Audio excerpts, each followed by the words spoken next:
Iremos analisar uma importante área do centro do Rio de Janeiro, mais precisamente a Praça da República, também conhecida como Campo de Santana e suas adjacências. O recorte engloba desde a Central do Brasil até o Museu Histórico dos Bombeiros. Foi a partir do Morro do Castelo que a cidade do Rio de Janeiro se expandiu. O crescimento foi possível devido à existência dos aterros e obras de drenagem que possibilitaram o processo de urbanização. Com a cidade do Rio passando a ser capital do vice-reino do Brasil, sua importância aumenta, mas ao mesmo tempo que isso traz melhorias, acaba abrindo margem para o surgimento de espaços periféricos na cidade. O Campo de Santana foi um desses locais, na época chamado de Campo de São Domingos, que servia como refúgio para negros fugidos, desertores e criminosos. Com a vinda da família real, o local e seu entorno passaram a ser usados para manobras militares. Logo, a cidade vai se consolidando ao redor desta grande área. O local também era usado para festejos da nobreza e manifestações populares. Neste local foi celebrado o casamento de Dom Pedro I com Maria Leopoldina. Para a cerimônia, construíram um vistoso curro de madeira onde ocorriam as touradas e cavalgadas. O curro foi desmontado e a praça, que havia se tornado cenário das festas mais populares da cidade, foi palco da cerimônia de aclamação de posse de Dom Pedro I como imperador. Com a proposta de deixar o local mais habitável, foram construídas diversas residências nobres, como o Palácio do Itamaraty, construção que posteriormente sediou o governo republicano. A conhecida Igreja de Santana e o chafariz usado pelas lavadeiras foram demolidos para darem lugar à Estação Pedro II, a primeira estação ferroviária do Brasil, conhecida atualmente como Central do Brasil. Com o aumento da densidade populacional, houve a necessidade de melhorias do Canal do Mangue, com foco em salubridade e expansão urbana. Esse foi o estímulo necessário para diminuir o uso residencial e fomentar o uso comercial. Tal fato fez com que a Praça da República se tornasse o local com o maior número de instituições públicas do Rio de Janeiro, mesmo nos dias atuais. Abriga-se o Tribunal de Contas do Estado, o Hospital Souza Aguiar, o Arquivo Nacional, a Faculdade de Direito do FRJ, o Museu do Corpo de Bombeiros, o Museu do Exército, a Casa Histórica de Deodoro e a Escola Técnica de Teatro Martins Pena. O Campo de Santana sai da condição de periferia e passa a ser um lugar central da cidade. Em 1880, o Campo de Santana ganha um projeto de paisagismo.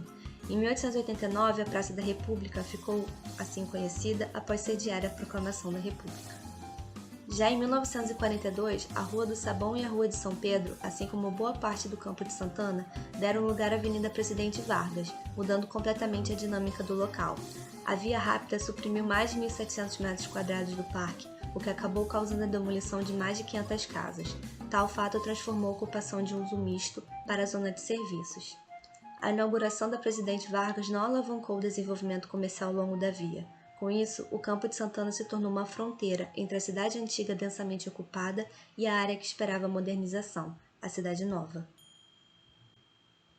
Lotes densamente ocupados por habitações e pequenos comércios foram substituídos por grandes áreas para uso comercial e de serviços. Na década de 60 é apontada a falta de segurança do local, que coincidentemente foi a época que se acentuou o esvaziamento do centro como área habitacional. As famílias que moravam nos sobrados e frequentavam o campo em todas as horas do dia foram para outras zonas da cidade. A região do Saara se tornou exclusivamente comercial e esvaziada durante a noite. O parque passou a ser fechado durante a noite e a partir da década de 70, em razão da falta de segurança.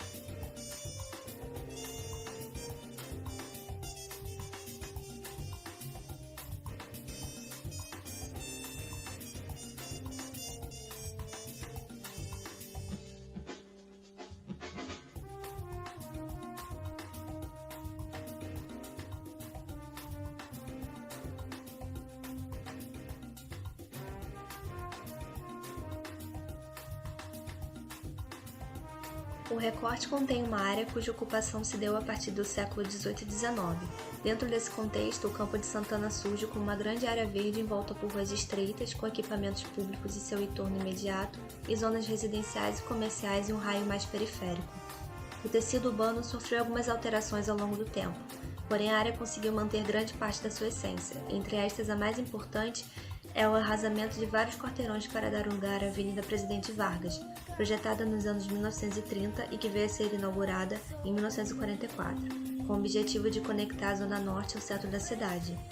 Até aquele momento, tal objetivo se encontrava no caminho das lanternas, via projetada pelo arquiteto francês Grandejean de Montigny, que passava pelo Mangual de São Diogo, ia do Campo de Santana até a Quinta da Boa Vista. Com a construção da Avenida Presidente Vargas, ruas inteiras e diversos edifícios institucionais e religiosos deixaram de existir, entre eles parte do próprio Campo de Santana e da Praça 11, a sede da Prefeitura, ruas como General Câmara e São Pedro e as igrejas do Bom Jesus do Calvário, de Nossa Senhora da Conceição, a Capela de São Domingos e a Igreja de São Pedro, construída por Mestre Valentim em meados dos anos 1700, o que consequentemente acarretou uma transformação drástica na paisagem do centro histórico carioca. Ao voltar os olhares para as outras vias contempladas no recorte, é possível observar que estas mantiveram em grande maioria as suas características originais, sendo estas predominantemente estreitas e homogêneas, com poucas vias mais largas, como a Rua Visconde de Rio Branco e a Rua da República, esta última contendo atualmente um trecho do VLT. Algumas das quadras, apesar da maioria seguirem formas retilíneas, apresentam certas angulosidades. Algumas tratam de se portar como quadras institucionais, onde são totalmente preenchidas por entidades de caráter público como hospitais, bibliotecas, museus, sedes governamentais e militares, entre outros. Tais instituições também podem compor parte de quadras maiores, dando caráter misto a elas. O recorte trata de uma área bastante edificada, tendo como áreas livres o Campo de Santana e praças como a Tiradentes e Cristiano Ottoni, tendo como exceção alguns vazios urbanos com estacionamentos, por exemplo, e a quadra do canto inferior direito do recorte, que segue a lógica de prédio centralizado nas quadras e com certa distância entre si. Vale ressaltar que tais vazios que são usados como estacionamentos são frutos de sucessivas demolições ao longo do tempo. Os vazios adjacentes à Avenida Presidente Vargas são resquícios da demolição para sua própria construção, na medida em que outros vazios nas áreas internas do recorte são provenientes de outros tipos de demolições, no caso da Avenida Chile e seus edifícios, construídos após a demolição do Morro de Santo Antônio, e o atual vazio adjacente à Avenida Passos, onde uma vez estava erguida a Academia Imperial de Belas Artes.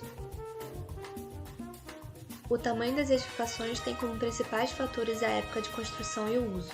Equipamentos públicos em geral, tanto em centenários como os mais recentes, possuem alturas maiores neste recorte, salvo poucas exceções, na medida que edifícios de outros usos, como comerciais ou antigos, são mais baixos.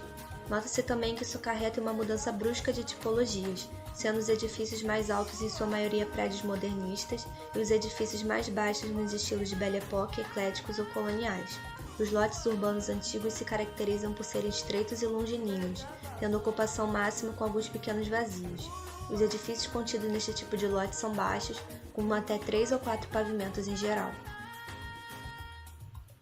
A tipologia moderna, proveniente do movimento moderno e da tendência de verticalização da primeira metade do século XX, assim como as vias, as quadras são largas e os prédios se encontram centralizados no terreno. Os edifícios contidos nesse tipo de lote são altos, de escala monumental, com mais de 12 pavimentos em geral.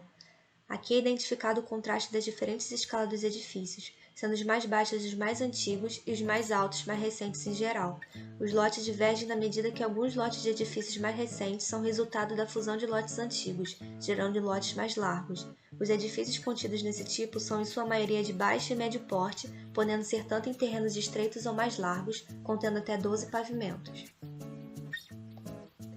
Nesse sentido, observam-se 5 tipologias de quadra existentes no recorte: a quadra de tipologia colonial, formada predominantemente por lotes coloniais, a quadra de tipologia moderna, que é composta unicamente pelo lote de mesma tipologia, a quadra de tipologia institucional, composta por um ou mais edifícios institucionais, a quadra de tipologia mista, composta por lotes coloniais e modernos, e a quadra de tipologia institucional e mista, composta por edifícios institucionais e lotes coloniais ou modernos. No recorte escolhido, a topografia é quase plana, entretanto a paisagem do local é composta por morros dos bairros vizinhos, que em pontos de ruas mais largas ainda é possível a apreciação destes, apesar dos altos edifícios. Compondo a paisagem também aparecem árvores com certa frequência, entretanto bem espaçadas e em minúsculos canteiros, normalmente de tamanho mínimo necessário para uma árvore. Essa vegetação pontual não é suficiente, principalmente quando se trata de solo permeável, tendo como única área possível de drenagem considerável o Campo de Santana. Essa prática de impermeabilização impede as funções infiltrativas do solo, causando grande pressão nos recursos hídricos e gerando um ciclo de problemas ambientais e, consequentemente, sociais.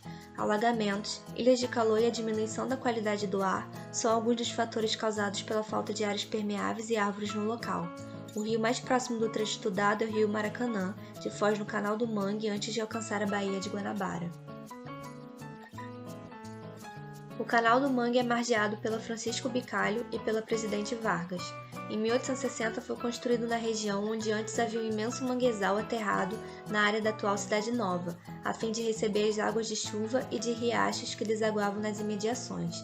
Em 1902 houve a expansão do canal rumo à Baía de Guanabara, junto ao aterramento do Saco de São Cristóvão, fato que, apesar de desaparecer com 2 praias, pôs fim às constantes enchentes da época.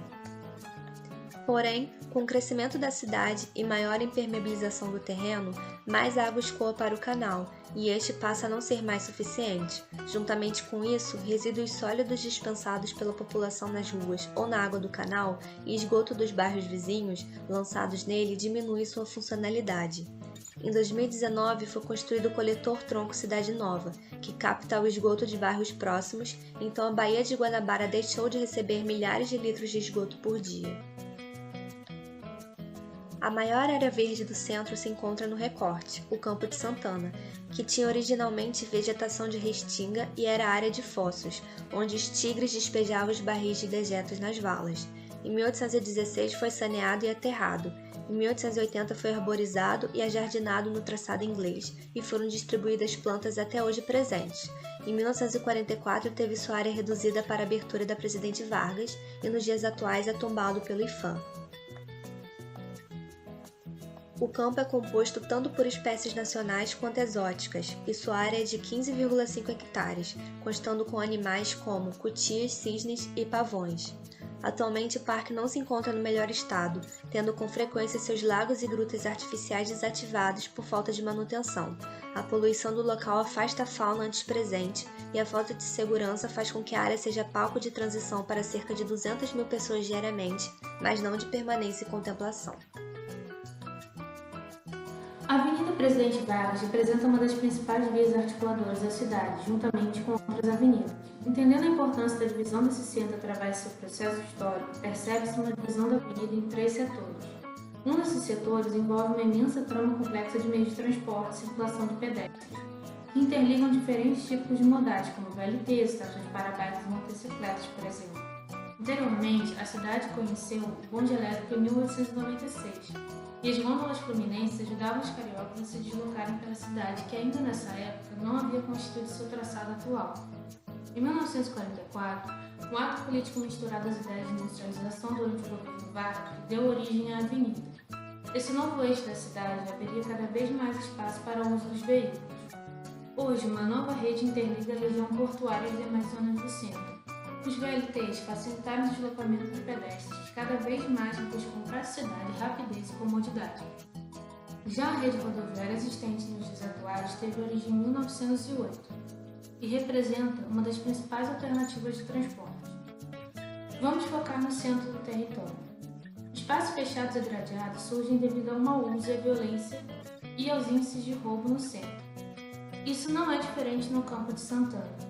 Estudos de caso refletem sobre o impacto da poluição e da utilização de veículos, promovendo o uso de bicicletas e incentivando as pessoas a caminhar. A comodidade faz com que muitos adotem a utilização de veículos, alimentando-se de grandes vazios urbanos. Essas áreas são resultantes dessas cisões nos espaços públicos, ocupando assim um precioso espaço dentro das áreas centrais que pertenceriam ao público em geral.